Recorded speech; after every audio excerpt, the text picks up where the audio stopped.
taught us was that it is our duty to try to correct injustices in the world. And if you see something wrong, change it with your hands. If you're not able to, then speak out against it. And if you're not able to do that, then feel bad about it in your heart. But that is the weakest form of faith. Wherever possible, the Muslim should try to take action and not let an injustice go by without calling it what it is and asking for change. All right, what do we have? Books prepared for the week. Dealing with change is part of Jamil Johnson's job. As chief of staff for Congressman Gregory Meeks of New York, he manages the congressman's schedule and briefs him on policy issues. The biggest problem with the bill is that there's the issue of discrimination using federal funds. Because it's not like a private grant. You're telling me that you recommend a no vote. I'm recommending a no vote. As we'd said in the beginning, I'm going to give you the technical part and what I think the issue is. You take care of the politics. Yeah. What else we have?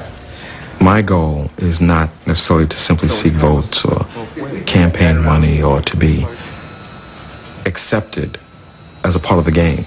As Muslims, we must seek justice. So what I try to do is educate.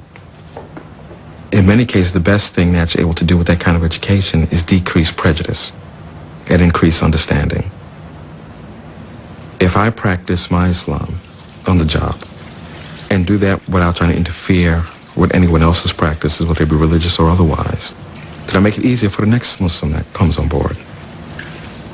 Especially also if I do a good job, because then some of the prejudice, some misunderstanding goes away. One of the narrations. Johnson coordinates the Friday prayer service, or Jummah, on Capitol Hill. It's grown since we started it. Used to be sometimes 3, 5, 10 of us.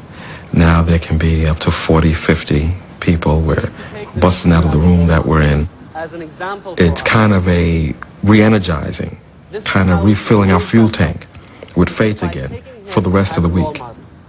The image of the messenger gives us an example of somebody who was extremely successful as a head of state.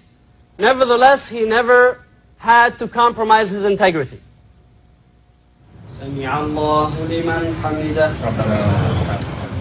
One of the most important things for a Muslim is remaining constantly in remembrance of Allah. What we are commanded to do is that we make formal prayer 5 times a day. Because when you live in a society that constantly gives you acceptance and praise because of material things or achievement, we need that constant remembrance of Allah in order to kind of bring us back to the right path. As some say, keeping our eyes on the prize. And prayer is that remembrance. Even though Islam isn't the biggest faith in America, even though it's sometimes ridiculed, the fact of the matter is that I can practice. I can make my 5 prayers a day. It was much harder for the Messenger of Allah sallallahu alaihi wasallam and his companions to do this. The first Muslims faced a torrent of ridicule and abuse when they practiced Islam in public. Attacked by crowds throwing stones, they retreated to the surrounding mountains to pray in secret. Many pagan families split apart when their children converted to Islam. Finally, the leaders of Muhammad's tribe, the Quraysh, decided that harassment alone would not be enough to stop him. The Quraysh, they see it as, our honor is being threatened, we need to deal with this.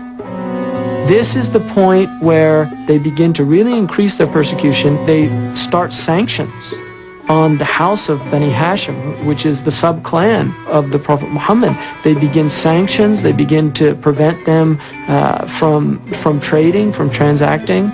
And that meant that basically they were being starved out. They couldn't buy food, they couldn't do business. Abu Talib was ruined by this. The Hashim lived in one street, and Muhammad and Khadija and the children moved into this street. And this became a little Muslim ghetto. And this leads to real hardship. There's a period of time where, according to the tradition, they're actually eating from the leaves of trees. Famine destroyed the fortunes of Muhammad's protector Abu Talib and his follower Abu Bakr. The survival of both the clan and Islam were in jeopardy. But for Muhammad, the damage hit even closer to home. Khadija, Muhammad's beloved wife, perhaps weakened by the privations, actually died. And that was just a crippling blow for him. Left him feeling alone and vulnerable and weak. He would miss her all his life, I think. Then the catastrophe happened that Abu Talib died, perhaps himself weakened by the deprivation in food. Now, without Abu Talib, Muhammad was fair game for assassination.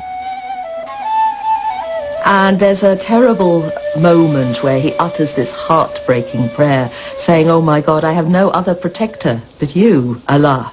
And how was he going to move forward?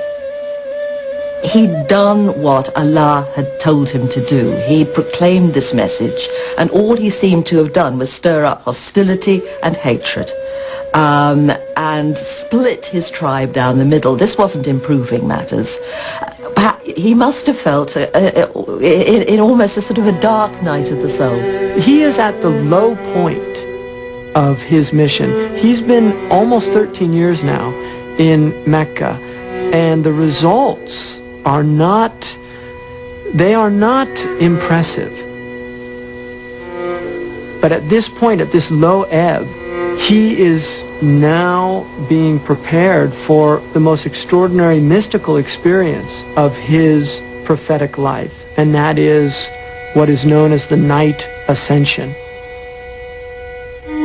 The story goes that one night he was sleeping near the Kaaba, and he was woken from sleep by Gabriel, who mounted him on a burak, a magical steed, and they flew from Mecca to Jerusalem. And then he began an ascent up through the seven heavens to the divine throne. At every stage of the heavens, he meets various prophets of the past. He meets Abraham, he meets Jesus and John the Baptist, he meets Moses. And finally, he enters into the divine presence, and there the sources are silent, because when you enter into the presence of God, you've gone beyond words.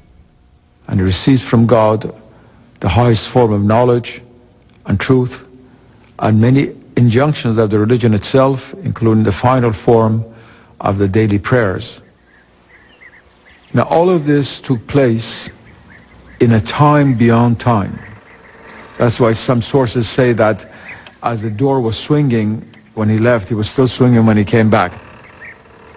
For later Muslims, this also meant that the departure point, that is, Jerusalem, the Dome of the Rock, became also important. Muslims say that there are three holy cities in Islam: Mecca, and Medina, the city of the Prophet, and Jerusalem.